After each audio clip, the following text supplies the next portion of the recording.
All right, here we go. Going live, waiting and waiting.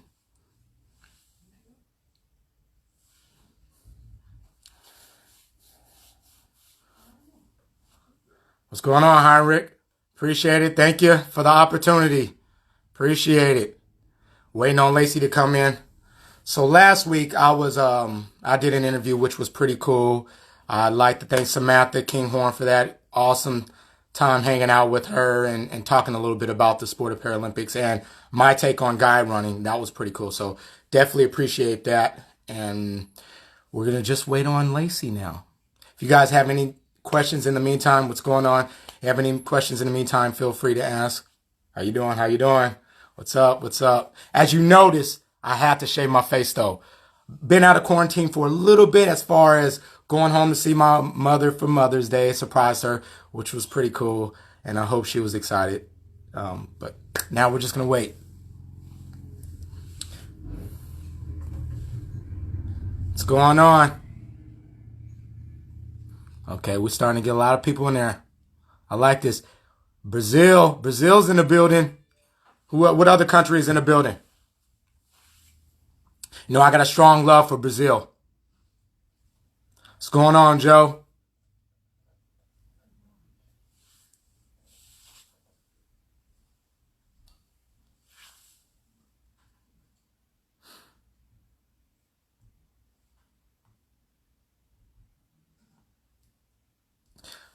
So I'm waiting for Lacey, and Lacey is fashionably late. Let me tell you a little bit about her. Phenomenal athlete. Phenomenal, very cool and funny. Okay, Team USA. Yeah, it's time to start training again. You got to find a way to figure out ways to train. Indonesia. Okay. What's going on? All right, let me see. Here we go. Founder. What's up, Isaac? I see you. Powerlifting. Oh, there she is. What's going on? Oh my God. Oh, we got a lot of people in the building. Yes. Awesome. Awesome. What's up, Lacey? How are you? I'm doing great. I snuck away. I'm in Denver, Colorado right now. So we were in quarantine, and now it's gone from stay at home to safer at home with immediate family members. So I went and got my mom. Hey, Mama. How are you? Happy Mother's Day. Thank you, Jerome. Thank you. So good to see you. You too. It's been a while. I haven't seen you since Dubai. I know. Let's go. It's good to see you. We need to catch up again and talk. Perfect. People don't know, like, my mom has the biggest crush on Jerome Avery. I do. Oh, you got me blushing. Awesome. So awesome. Welcome, Lacey. Thank you. I'm so excited to have you here. Yes, it's good to be here. I'm really glad that I get to have the conversation with you. I mean, I feel we've known each other for almost 10 years. I'm feeling over 10 years now. Almost, not quite. Yeah. Okay. That means you're getting old, not me. That means you're getting old, not me. Yeah. No, the years keep on accumulating, but we've stayed the same age, which is like, awesome. Amazing. Awesome. So, for the people that don't really know you, could you please tell us a little bit about you and your story? Yes. Okay. CliffsNotes version. My name is Lacey Henderson. I am from Denver, Colorado, USA. When I was 9, coming up 21 years ago, I was diagnosed with a soft tissue cancer called synovial sarcoma. I did a bunch of experimental trials. Nothing worked. We definitely did not want to amputate my leg because we were never around the world with disability. And I also come from an athletic family. I actually come from a track family. My dad went to Olympic trials for pole vault, and he loves track and field so much that my brother's first name is Tracks. Like, on his birth certificate is Tracks. And my middle name is Fields, so like there was no way that like anybody was gonna be there's no way that no one was gonna not do sports in my family. And he's also your coach, right? Huh? Your father is also your coach? Yeah, he's my coach now. Now that he was my first coach, and then he got fired. You know, he was not sorry to keep going because it wasn't personal. But we came back actually for Tokyo for him to monitor my workouts. He doesn't write them, but he monitors them, or he did. Right Okay. now, I'm taking a break. But basically, I grew up. I call it in disability denial. So I did sports growing up, and I had a Division I athletic scholarship to the University of Denver Uh-huh. for the sport of cheerleading, which is crazy that they have scholarships for that, but it's tight because it paid for school. And I didn't know about Paralympics. I didn't know anything about parasport until my senior year of college. I started volunteering at this amputee camp, and I saw my first running legs at the age of 21. Okay. And basically I kind of fell into track like in this weird way. My dad and I had this bet, and like we were teasing each other. It was at this like backyard barbecue party, and somehow the conversation turned into who's a better athlete. And like my dad has raised me the same as him. Like we're both just like have like way too much confidence, even if it's like not merited at all. Like we're just way Okay. more confident. And so he told me, he's like, Lacey, you couldn't pole vault 2 feet. And like 2 feet is like, what is that? That's like a third of a meter. Like it's like 0.3 meters. Like it's like an offensively low distance. So I took that. I didn't have a running leg. But again, because I come from a track family, like only my family would readily have a pole vault pit and poles like to just go play around on. So the next day I jumped 6 feet, which is about 2 meters. And I fell in love with the feeling. I really liked the feeling of being able to fly. And it reminded me of like tumbling skills and gymnastics for cheerleading. And so I thought I could really do this. So I started pole vaulting. I didn't know about para. The more I researched amputee pole vaulters, the more I realized like I kept getting rerouted to Paralympics, didn't know what it was, and didn't think I wanted to be a part of it until I raced my first race. I qualified for London, which was tight. And then I went to nationals for my second race ever, and I got smoked. And I really needed, humble pie is not my favorite flavor of pie, but it's a flavor Gotcha. that's important to try, if you know what I mean. Uh-huh. So I'm like overly competitive. So I spent a lot of years being like average, getting beat, slowly progressing. And I've had some good years. The past couple of years have been a little rough, and that's why we're back in Colorado. I had to kind of get some equipment worked on, and then this pandemic thing is happening. So that's where we're at now, in my house and just chilling, having fun on Mother's Day. Awesome. Now, is that one event that you would like to see in the Paralympics possibly in the future? Absolutely. I have actually been, there's a fly in my room. So we have another guest. So I've actually been contacted by other people that have physical disabilities. There's a visually impaired athlete on the East Coast in the United States that does pole vaults as well. She puts bells at the end of the box so she can I hear. heard about it. She's Yeah. amazing. She would smoke me. A lot of people would smoke me. But yeah, I mean, that was my goal. I think starting with track was I was like, I'm going to be a trailblazer. I'm going to be the next Jerome Avery. I'm going to change the sport. Look. I'm going to make the Stop trying to sport make me better. blush. Come on now. And then I found out about all the logistics and how many people have to do it, and like the fact that I still need to be good in other events. And so I've been working on that primarily. But it would be a dream of mine to see pole vault because it's fun. Like it's fun to watch. It's crazy. You have to be a little crazy. We have no shortage of insane people in Paralympics, you know, but the fun is crazy. And I mean, I think pole vault is just really like the epitome, the event where like there are no limits. And I think if you're creative enough, like if there's a will, there's a way. Uh-huh. Okay. Okay, that's awesome. You know, one thing, let's go back a little bit. I wanted to talk to you about, of course, we all know that everybody is quarantined and staying at the house. What are you doing as far as training wise? Is there anything someone else that could do or do something what you have going on as far as training? Yeah. So I'm kind of taking this quarantine time as I think like psychologically, the psychological aspect of training is just as important as the physical aspect. So one, if you've been training, like don't be afraid that you're going to lose fitness because you can always like fitness doesn't just go away. Like, yeah, strength will diminish, but you'll be able to build it back up faster and better and whatever.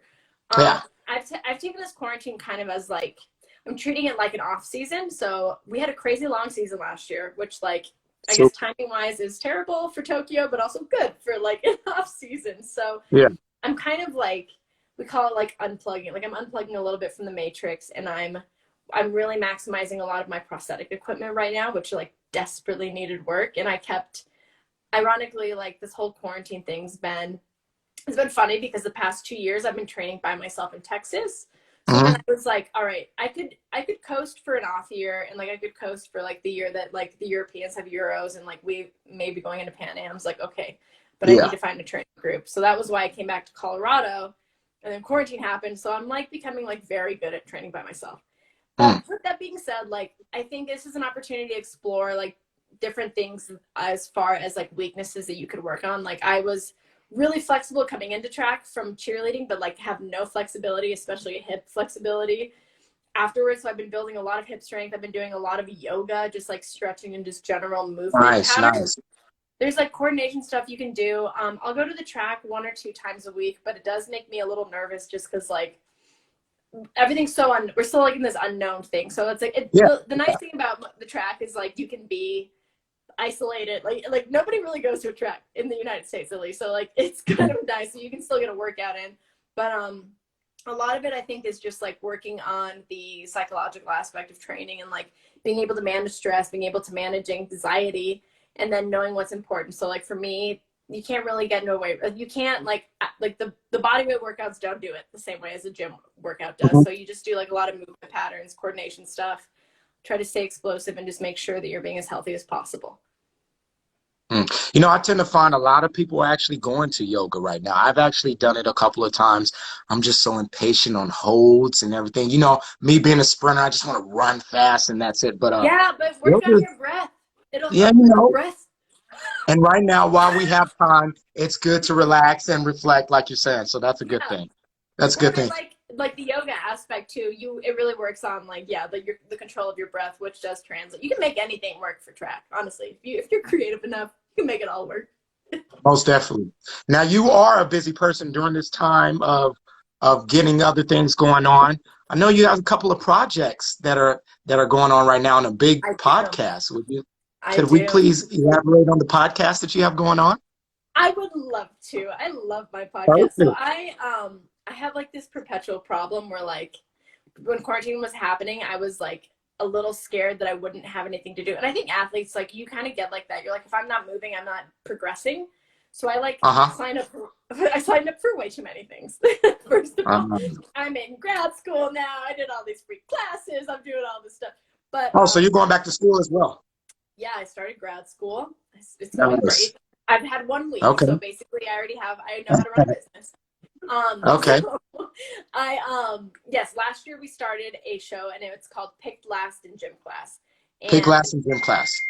Yes, and it's on every podcasting platform that you can think of. It's on Spotify, it's on iTunes, it's on Stitcher, whatever that is. It's on all of so this is something big that people should tune in.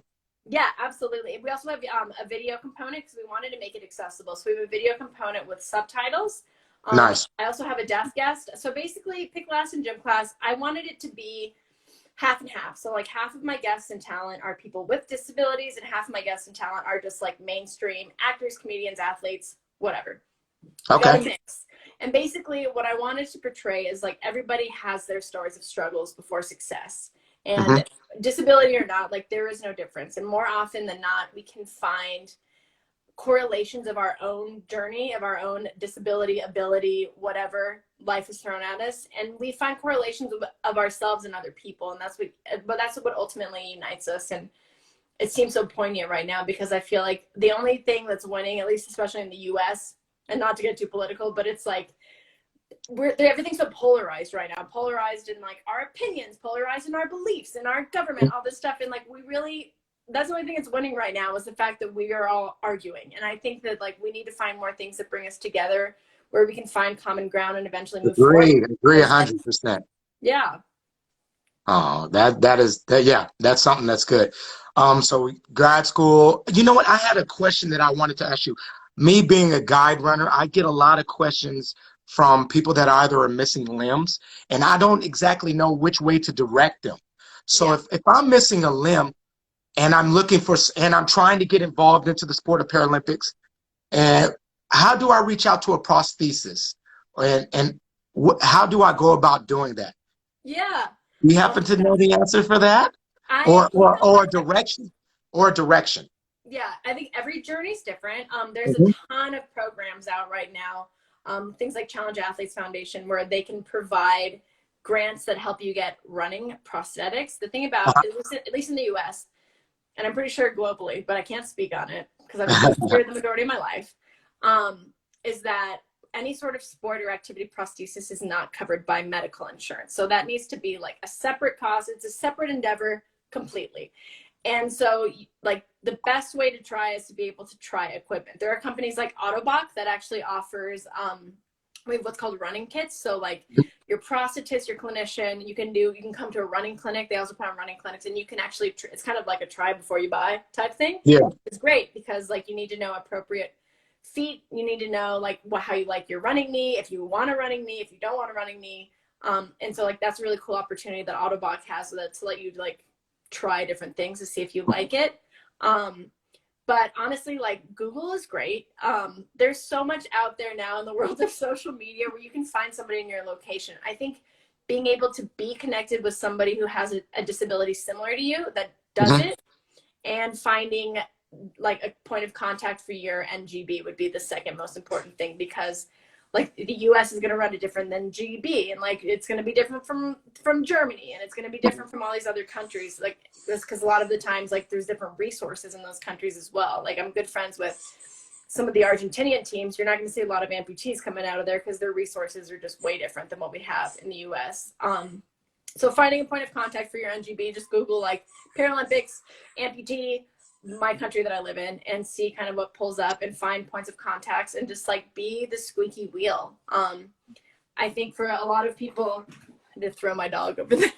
For a lot of people, you don't want to feel like you're bothering anybody, but most NGBs are actively looking for new athletes, for new talent, trying to develop talent, and there is a place for you. Awesome. Speaking of your pup, Yes. could you bring your pup to the camera real quick? I think your pup is pretty cool. There he is. So my dog is also an amputee. Oh, my poor dog. I'm gonna hide his privates. So it's his back legs he's missing.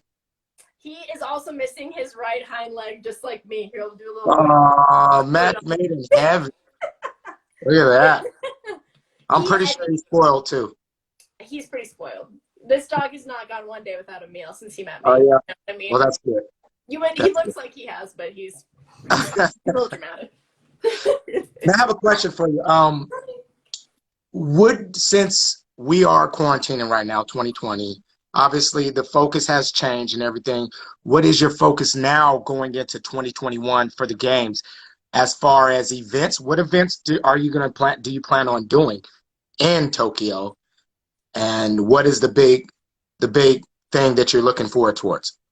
I'm planning, so I'll definitely be doing long jump. Before quarantine, my speed and everything was actually going really well. And I'm still not quite where I want to be as far as like dialing in my equipment, which is exciting. Woo, because like who knows how fast we could go.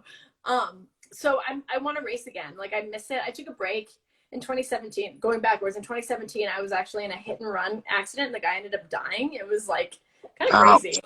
And I had a bunch of like kind of concussion type weird whiplash injuries. So I stopped racing for a while. It was like my head literally hurt when I was done jumping, and like it wasn't fun. Like I had stress of like dealing with a bunch of stuff with that. And I've kind of like, this year was like the year coming back home to Colorado, working with my dad, working with people again, where I was getting excited about racing. Like it wasn't this like unadded stress. So I think like taking a step away from the actual track is nice. And so yeah, I'd love to race again whenever we're allowed to do it. And I'm really looking forward to it. And I think as far as Tokyo, I mean, I loved Rio. But I had lived in South America, so I kind of knew like the circus that was waiting for us. Okay. And I'm excited to see like the Japanese, like they just seem to just have such a different and amazing way of running things and just streamlining things, and their organization is like way different, but like better than like a lot of other people's. And I'm looking forward to seeing like just kind of like the way the system, like the game like is systemized and is supposed to run, but also the food, mostly the food, primarily the food in Tokyo. The food is actually pretty good. But yeah, Uh, it's mostly the food. there's this one dish that I had there. I can't remember, but I have to talk to you about that dish Yeah, that I you gotta had. talk to your Maybe people. while we're out there, we could try it, or maybe they'll have it in the athlete village too. We could do a That could full be good. food tour. Yeah, Yeah. that would be so. Is there any places you're excited to go and check out while you're out there? I'd like to go to the Hello Kitty store. I think Hello it'd be. Kitty. I want to do like I don't know. Honestly, there's so much to see. I would love to go to a couple temples, but like I would just like I really want to just understand Japanese culture. I feel like it's so distinct and different from all the other cultures that you see. And like Queer Eye did a season in Japan, and I really feel like I feel ready. Like I Okay. feel like I'm ready to like drink a little like sparkling sake when I'm done and like kampai and say like, you know, Hmm. ohayo arigato like to everybody. Okay, so you're picking on, you got the language down a little bit, so yeah, that's Yeah, I good. can pick up languages. There we go. There we go. Also, how long do you continue to run or jump? Are you How going Paris, LA? You Where? know, I had thought, honestly, I thought Tokyo was the end. Like, and I think a lot of that was just because I was burning out because like I wasn't asking for help. I wasn't, it's ironic because track is like a single person sport, but like it takes a village. And Yeah. I was really emphasize I was just trying to be like the lone ranger, like the like one person that carried the flag and I needed help. Hmm. So I was like kind of burning out and I was ready for Tokyo to be the last year. And so I think like when quarantine started, I really had to consider like maybe I'm done. Like maybe I'll just be done. And I just didn't I don't feel like I feel like I'm like still like there's still more in the tank. So I don't have like an official plan, an official formal plan. Like Tokyo was going to be it because I'm 30 now. I'm turning 31 next month Oh, and you're like still young. You got a long yeah, way to go. like You good. when you're in your 20s, you're like, when I'm 30, I'm gonna for sure retire. Now you're 30, Uh-huh. you're like, I'm young. You're like, I'm still so young. So I don't know. I mean, I think Paris could be feasible. Hmm. I think LA, I would like. My class is so amazing. First of all, we have amazing people in my class, just like personality wise. Like we're pretty much all friends. But Hmm. there's a lot of like amazing new talent coming out. But the crazy thing is like you see people come out that are like old as athletes but like really competitive. So I Yeah. mean like you never really know. I think like as long as I can still be competitive in the sport, like I would love to be a part of it. But also like if, I don't know, like if I wake up one day and I'm just kind of like like I feel like I've accomplished what I've set out to do and I feel satisfied, then like I might be done then. Like it may not be a ceremonious type situation, but hopefully it will be. Yeah. You know what? I also wanted to talk to you about the growth of the Paralympic movement, you know, Yeah. in the sport. When you got involved in this, where is it at to where it's at right now? Where was um it at then to now? I feel like I've seen a lot. I can't imagine what you've seen. Uh-huh. I had started, and it seemed like this may or may not be like a good thing to say, but whatever. I feel like I started, and like it seemed like a lot more people were kind of playing on like the numbers. They were like, "Oh, well, you're in this class. You're 42 at the time, so like you're only competing against like this many people in the world. So your chance of getting on the podium's like this." And like I've never been that good at math, but like we started adding and subtracting some stuff, and we are like, "All right, maybe I'd be good." And Uh-huh. like maybe I'd be competitive.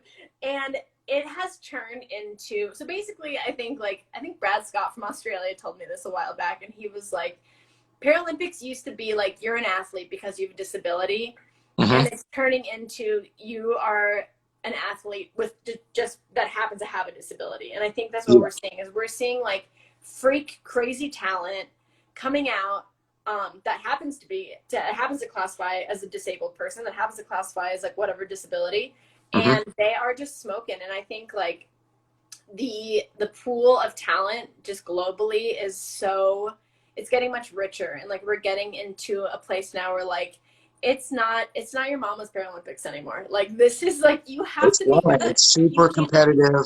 you can't be Everybody is good one stepping up. day I and mean, that's it. you're seeing ridiculous stuff happening. People didn't think that could happen. Whether Yeah. you're missing a limb, I mean, a Yep. arm, a leg, you don't have. I mean, it's ridiculous from not only track and field to every other sport that is involved. Yeah. We're definitely seeing it as growing, and that's good. It's good. And I think like Paralympics is cool because it's not only like a global sport movement, but it's also like it's a social movement. Like this is something huge that is like that's transportation, not just for people with disabilities, but any minority group. Like we're the largest minority. Like what a we keep forgetting that. Like, this is the largest minority in the world. And the crazy thing about Paralympics is, like, disability, whatever, like, it can happen to anybody at any time. Yeah. Like, you can go to be a Paralympian at any time. Yeah. We'll take you. Come on through. Yeah. Most definitely. I'm trying to read some of these questions right here we're getting a as we lot. speak. I'm Let's see so here. horrible at checking out questions. You have one person that says, I love track and weightlifting too. oh yeah, let me Got see. some dog Heinrich ones. says, no, you have to go to Paris. So, Okay, well, I'll go if you go. We can shake on it. you know what? Have Heinrich come out of retirement. People don't understand how good this man is in the Yeah, sport. he just like stopped right at the top. Come on, Heinrich. That's it. That's it, which isn't bad, but yeah, definitely miss. What type of disability do you have? For those that just tuned in. It just froze a second. Say it again. What type of disability do you have? So I'm a single above the knee amputee. Okay, awesome. Also, I was gonna make a joke. Let's see. This is one thing that I'm bad at is actually reading the comments. I want to make sure we cover everybody's stuff and read comments too as well. What else do we got here? I see a lot of people from everywhere. We got Norway in here, India. We got this is amazing.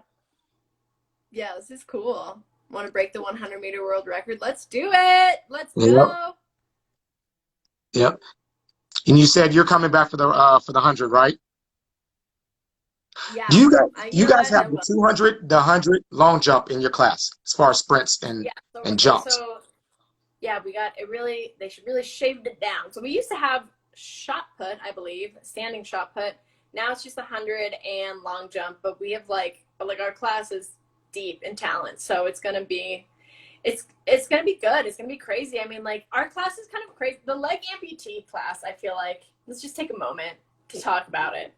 Like, especially the above the knee, because we're coming in a place now where not one disability is created equal, and like that's true on the track as well. And I'm sure in VI, I mean, like in the VI categories, it's the same way. But like you see people, and this is where like technology, and this is what I'm learning, where technology needs to be able to come hand in hand. Because for a long time, I was like a strict believer in being like, you need to be an athlete first. And like, for sure, you do. But at the same time, like, you're still fully handicapped. So you need to embrace that part of it too. And like in my class, there are people that are called knee disarticulated amputees. So like there's the girls from Italy. There is a Belgian girl. And so basically that means you have your full femur and the knee condyle. So the way that your prosthesis fits is different than the way that mine fits. So mine is basically, I'm a true transfemoral amputee. So I was cut through the femur. My weight goes through my pelvis instead of the end of my limb. But then we also have like people with fused knees. And then there's also like people now coming out like Samuel Grew, who has what's called a Van Ness rotation plasty surgery. So basically, he and I are similar. We had childhood cancer, but he actually took the surgery where they take your foot, flip your foot around, and so now your heel acts as your knee. And these are all you know, I saw quite a few volleyball players, sitting volleyball players with that. Okay. Yeah, that's like basically like Cancer Kid Central right there. I'll just probably say. I'm sorry. You know, I've been learning that people run with knees and run without, or you can run with a knee and without if you're an above the knee. Is that correct? Oh, you're breaking up a little bit. You might have to ask that again. Okay. You ask that again. All right. No, I noticed that people have knees that they run with, or people run without if they're above the knee. Is that correct with the prosthetic? It depends on you. So yeah, so nobody, like, you're not forced. So like, as far as rules are concerned, like, you're not forced to run with the knee or run without. Like, I know, like, my friend Scout, like, she ran without a knee for a really long time because, like, she's got a super small frame and it's really heavy for her. I believe she's running on a knee now. I mean, now we're all taking the time to kind of just try new things. A lot of bilateral above the knee amputees don't, but Vanessa Lowe does, because I think a lot of us too, who maybe had lost your leg later on in life, like, you miss the biomechanical feeling of having like your knee cut through and run, like, basically, like, as biomechanics would say, correctly as much as possible. It really comes down to personal preference, but it took a long time. But basically, like, 2012, 2013 was when that 3S80 from Ottobock came out, and that really changed the game, I think, for knees. For so long, they were bulky and heavy and slow, and you'd have to put like a ball on the back of your socket, and like that thing really just like smoothed out the whole process. Okay, for me being in a non-class, not your class, 3S80, what is that exactly? So 3S80 is basically the name of the sport knee that Ottobock has for running and like other activities, but it's a mechanical knee that has basically like super open extension and then tight flexion, where basically like as soon as your knee starts flexing behind you, like after what's it called, triple extension, and your knee is basically just recoiling to come back up, the flexion pushes through a bunch of hydraulic fluid in the knee, so it freezes it and kicks it back out a lot more open, a lot more quickly, and a lot more efficiently. And previous knees, they would have basically we call it terminal impact. So like when when I was a young kid, I had a knee that I had a lot of terminal impact. So you basically, when you see AKs kick out their knee, it's like they're like basically like breaking their teeth as soon as it's in extension right in front of their body. That helps terminal impact, and the 3S80 really has reduced that, which makes not only for smoother running, it also makes, for at least for me, like my leg stays on better. Like it's not getting shook off like by the end of the race. So you're seeing a lot more legs stay on, which is fantastic. The longer your leg can stay on, the better. My roommate Kelsey Lefevre, who is a 51, whenever I have leg problems, I'll just like complain to her. She knows nothing about this. She's like, I feel like having your legs stay on is like top 3 most important things, which she's right. That's funny. I had a question. What do you like? I get a lot of people that, that honestly say it's inspiring what you do. It is amazing what you do exactly. For those that are watching, and for those that, love the support and everything, give me something motivating to keep them pumped up and keep them going during this time. Yeah, I mean, this is a crazy time. I was just having a conversation with my mom, who's back there. And I think like most people, not just people who experience disability in their life, but also most people, like we all like flirt with our moments of depression. And the crazy thing about quarantine is I feel like there's a lot of parallels of like being in depression and being in quarantine, because like you're not going out, you're not seeing the sun, you're not seeing your friends, you're not being social, you're not getting done, you're not being productive. And so I think chemically, like your brains are kind of emitting the same signals that you have like when you're in more depressive states. And so it's really hard to be motivated. And I think that you can feel sad and like feel grief for kind of losing this year, like we all are. But at the same time, like still remind yourself that life goes on and life moves forward, and give yourself the time and space to kind of like go through the yucky feelings, because one, they're never permanent, which is fantastic, but two, like the good thing about sports especially is like you basically set goals for yourself and like you make those commitments. And for me, like especially when I was training by myself too in Texas, like I would have to some days like constantly remind myself, like I made a commitment. Like if I'm loyal to my friends, I can be loyal to myself. And if I have made this goal and this commitment to myself, then like I will get it done. And it doesn't mean that every day has to be like a booty breaking workout, but at the same time, like at least do something good for your body. At least like walk around the block, walk your dog if you have one, do a little stretch. Like even if it's just stretching like your neck and your pecs from being on your phone for 7 hours a day, which is me some days. Like there's always something you can do that your body can improve on and thank you for later. And then when the time is appropriate to keep moving forward and be more active in the gym, on the track, in the pool, whatever sport you do, like the time will come. And as an athlete, I know we all have our ups and downs and everything in the sport too, of training and finding ways to stay motivated. During those times where you're having, you're going through it, what keeps you kind of going? What keeps that fire lit in the sport for you? Yeah, I think it's different for everybody. And it took me a really long time to find it. For some people, it's like being on that podium, feeling what it feels. And like, I've spent more time not on the podium than the one time that I did at Bear Fan. So like, I have to be realistic with myself, but also like sometimes the podium, the medals, all that stuff, it's really short fuel, especially if you're starting out, because we have so much talent already in the games. And for me, it became do I enjoy doing this? And like, I do enjoy doing it. Like, I really love long jump. I like doing it. And I like that I have the opportunity to do it. And I think doing something every day, especially during training, that physically is fun and you like, really like kind of makes it go a long way. And everybody's different. Like, some people really need to be focused and be a lot more serious, but I'm like so playful. Like, I'm very playful.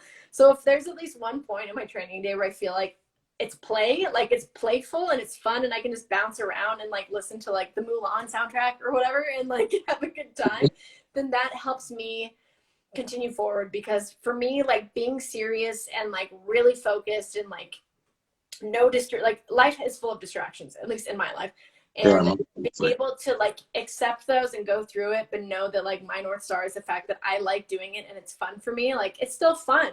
And I'm really lucky that like I can be a 30-year-old adult whose career is fun. Like, we have the best job ever. This is the best job ever. Your job is to train. Isn't that amazing? Yes.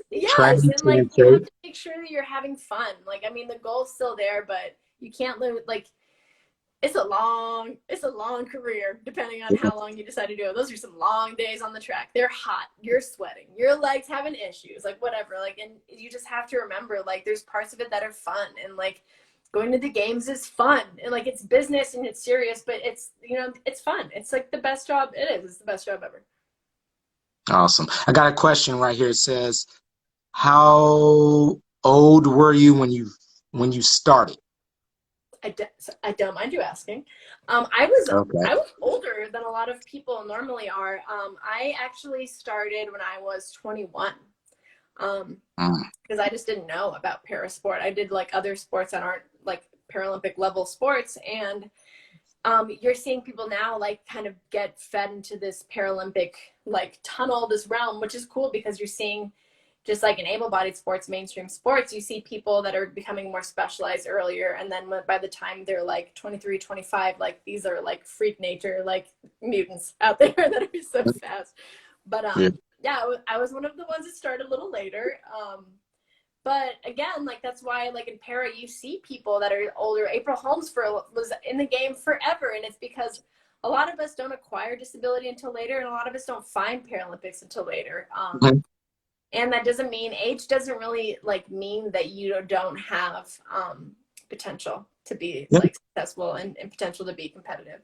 I totally agree with you. I mean, there's so many athletes that are in part of the Paralympic movement that are in their 40s and 50s. Yes, 40s. So I definitely welcome the sport. Come on, guys. Come on. Let's stay involved. When my mom turned 60, she said 60 is the new middle age. So if that's... There we go. Like, there we go. So, I did see an interesting question. All right, what you got? How much do you jump during a regular week? First of all, shout out to para dance sport. I wish that they had ambulatory dance sport, because I wanted to transition. I love dance. Anyways, I jump 2 times a week. So in a typical training block, I would jump 2 times a week. Jumping's just really hard. Like, it's just hard to do on your body. And like, when you're like, landing's also hard to do on your body. So the nice thing about long jump, sprinting and long jump, basically the training's the same. The only like technical aspect is the jump. So we just like basically block out 2 days. Even one of those 2 days, I would have sprints after jumping. So it's not like you jump every single day, and you're just like, those are just like focus times for like technical off the board and landing stuff. But it's not like every single day, but typically, and I'm sure yours is the same way, like training wise, you're on the track pretty much 6 days a week. 6 days a week. Yeah. 6 days. If you're lucky on like a rest week, you do get a day somewhere in the middle off, and Sunday. And that's funny too, because people say, let me see, have you ever? Oh, my mom has a question for you. She says, Mom! She says, have you ever just wanted to give up? Yeah, for sure. Yeah. And I think like I hate forced optimism. I'm just gonna come out and confess, I hate forced optimism. I am an optimist like by default for sure, but there are definitely days where I'm like, I should get a job. Like, I should just go get a normal job. And I think that it's human to accept that like we have bad days, especially right now during quarantine. Like, man, we're having a lot more bad days than good days. Like, as of recent, and that's okay. But like, you have to remember, again, like for me, it's like what came down to the commitment I made to myself. Do I want to see it through, or do I want to give up? And like, I was not ever like allowed to quit anything. If I wanted to try a sport and hated it, my parents were like, guess what? You gotta finish the whole season. And that sucked, you know, but I think it teaches something important to you. And there for sure are days you want to give up. You see your competition just like kicking booty out there, and then you start comparing yourself, and there's a fine line of like knowing where your competition is at and also knowing where you're at and paying more attention to the things you need to improve on and the things you need to work on, and not necessarily constantly comparing yourself. And in sport, it is a fine art, because that is how you are judged, and we signed up for this. So I think like a lot of that is like, you have to remind yourself, like, yeah, like you did volunteer for this. Like no one told you that you had to do this. And I think that's also something that reminds me to be grateful about it, because we don't have to do this. Like any day you can turn around and be like, no, I'm done. Like I'm going to be done with this. And you have to actively, go ahead. I'm sorry. well, no, you have to actively choose yourself and choose your sport every day. Like that's just how it is. Yeah, me, I find it a little bit easier for the simple fact you really have to hone in and stay focused. It's just you out there. Me, I have people around me, so it's a lot easier for me to be like, okay, I got to make sure I'm working. Everybody else is working out here. So that is definitely tough right there, and I commend you on that. You got some people that train really extremely well by themselves, and those that train extremely well with the training group. And you were in the training group for one point in Arizona. Way better at the training group. I found some training groups in Colorado. I'm fine to train by myself, but I realized for me, like it has a shelf life. And so there are people that are amazing that can train by themselves.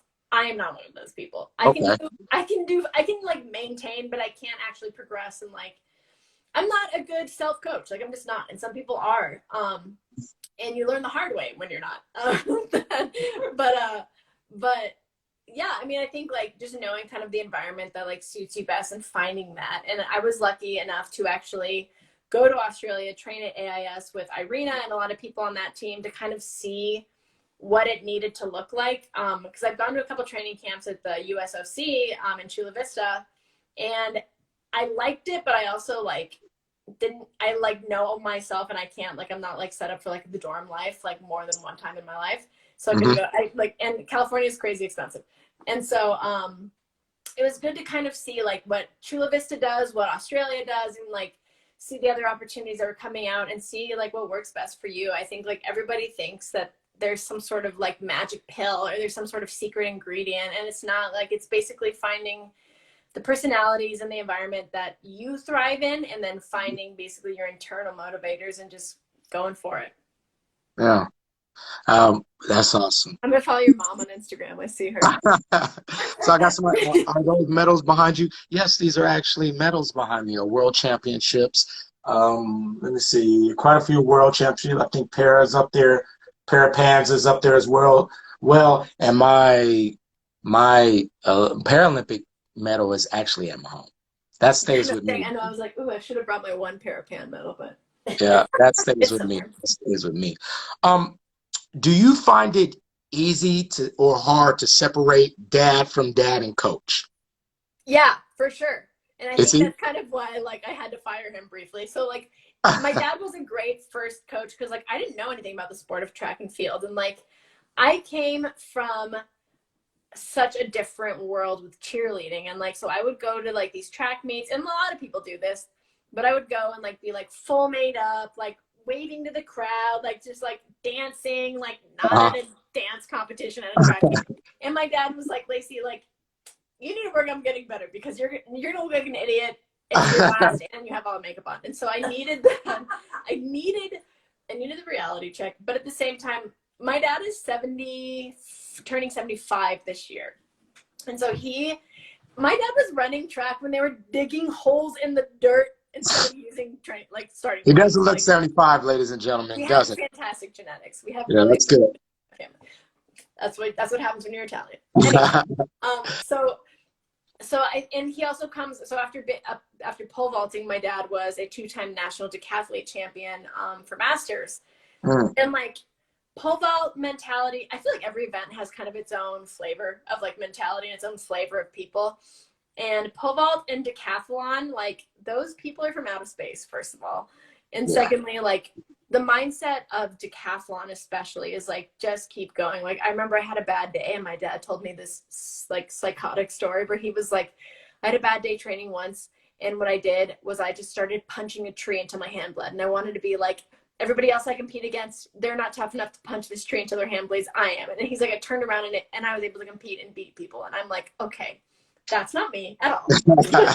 I was like, I am a psychologist, so I don't need to punch a tree till my hand bleeds. That's that mentality of like, we're gonna make it work regardless. Yeah, like some people go to war, and like I just think like that just wasn't my personality, and it took me a long time to realize that. And for him, I think the training was just, it was constant volume, like being able to like run 400s as an AK. And I don't think like he knew the sport, he didn't understand the disability. Mm. And so then I ended up going to Arizona and working with Dan Path and my coach now, Kyle Holzer with Altus. And Dan had been contracted to work with GB for London 2012. He was amazing because I came in there. Dan was my coach at one point too. Dan has coached everybody. Dan, if you ran track, Dan probably coached you. Like even if you didn't know, like he probably at least saw an email with the video of you running. He still does that, and I don't even know about it. So I had trained with the Australians, and like the Australians do a really good job of being cognizant and more sensitive to disability, I feel. And Dan basically was like, I'm sorry, and the Australians that are watching this, if I'm wrong too, I could be wrong. But Dan basically, like when I started training with him, he was like, he grabbed me aside, and I thought I was this like, I was the only Paralympic athlete at the time in the group. It was mostly able-bodied people. And Dan was like, Lacey, I'm going to treat you the same way that I've treated all my other Paralympians. He's like,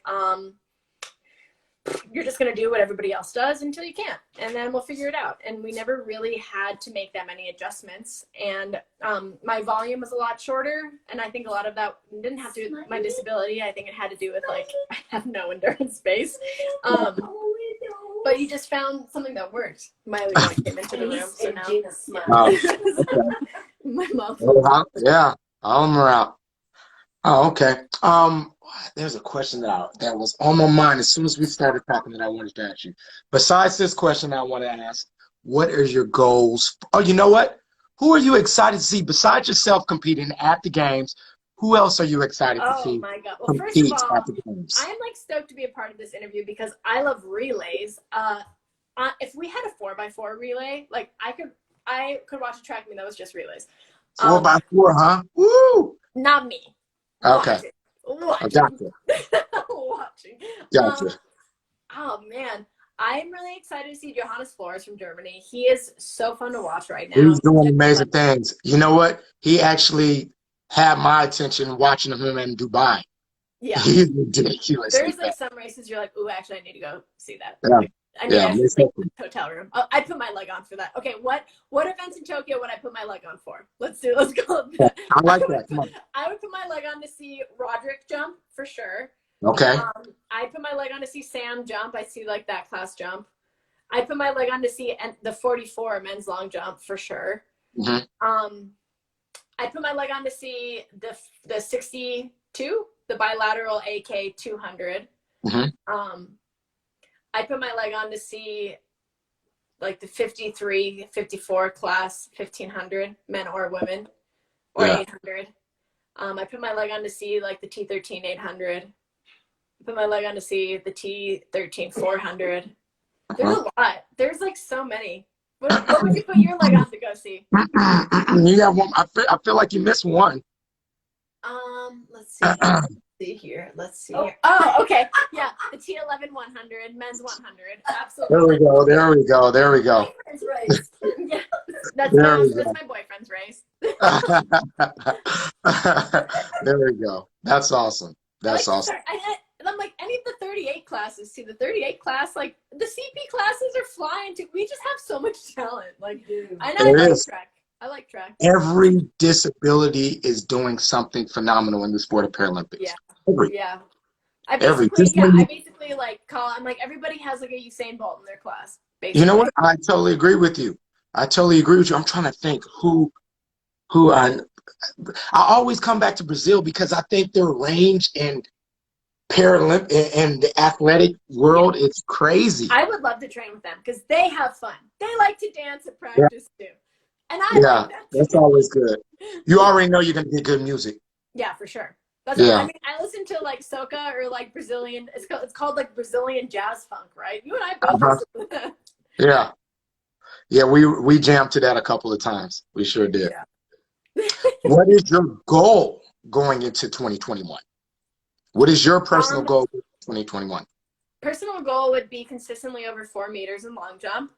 And I would like to see a 16 in the 100. I think that it's possible physically. We're cleaning up like just some like really minor technique stuff. But I think even having a coach on the track with you, just somebody that can like time you better than you can time yourself, like is incredible. The amount of progress you can make just to have somebody else there, at least for me. And so, yeah, I mean, I guess those would be the 2 goals. Just get on that national squad. And then like the other thing for US is just make the team. You know, it's hard enough to just make the team. Make the team is the first goal. Yeah, most definitely. I think everybody still has to remember they have to make the team in order to go to the games. So getting in that training, nothing is guaranteed for anybody. So you constantly have to work your butt off in order to stay on top. Most definitely. Totally agree with you. Is there anything else that you would like to touch on that we haven't touched on? I feel like we answered some pretty good questions. Are you freezing on me? Oh, hello? Yep, I see you a little bit. You're freezing. There you go. Okay. All right. Okay, here we go. I feel like I've been on so many video calls, like my phone and my computer just heavy breathing by the end of the day. We're going to be filming and recording the 2nd season of Pick Last and Gym Class. I'm still the host. They wanted to renew, which is great. I have a new and exciting podcast project. Follow me on Instagram so I can talk about it because I can't talk about it yet, but it's with a company that you've definitely heard of. And that will be really cool. It's another hosting gig. And yeah, I mean, I think this time has been really fun because I've been able to kind of explore different careers that I've been interested in. And there's been a lot taking off as far as like hosting. I started doing stand-up right before quarantine. So I'm doing a little stand-up comedy. Yeah, I'm a little bit of a comedian. I do some writing. So I might be doing some like stand-up alone comedy, just to kind of like, you know, work on some things and keep like kind of ironing out material. And the present is bleak, but the future is bright, you know? Yeah. It sounds like you got a lot of options right now, which is good. Yeah, absolutely. Either that or just go down to San Diego and hang out with you and just, you know. Come on.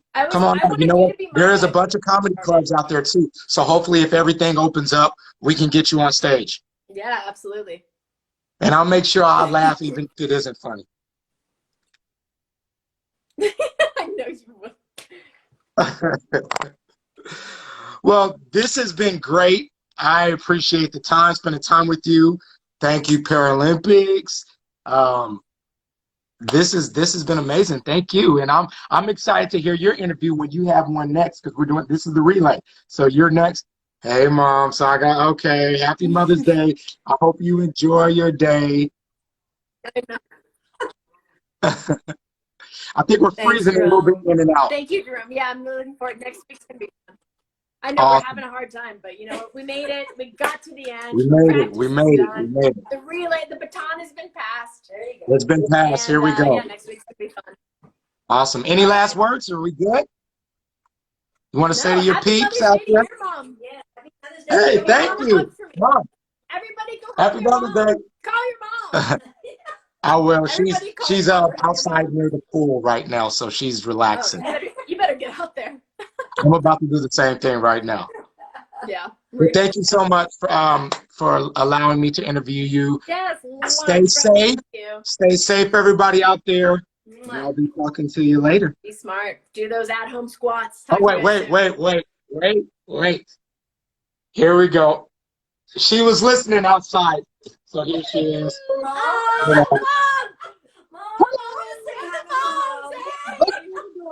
Mom, your son is such a nice gentleman. He's a little hard to look at, It's real ugly. What can I say? I didn't know that my daughter was going to tell him I had a crush on him. Okay. Too much Sorry. sharing. Yeah. But he's adorable. And I can see what a Thank great you. mom. Nice to meet you. Well, Patty, it's the same with you. You have a lovely daughter. Thank you. Thank you. I think she's pretty special. Mwah. We've just been Awesome. lucky. I've been lucky Awesome. to have a friend like Jerome through my career. So When everything calms down, we'll all hang out. We'll all relax and chill. That's right. It's a Great date. day. Happy Bye, Mom. birthday. All right, everybody. See you Bye. guys. Thank you guys. Bye-bye. Bye. Bye.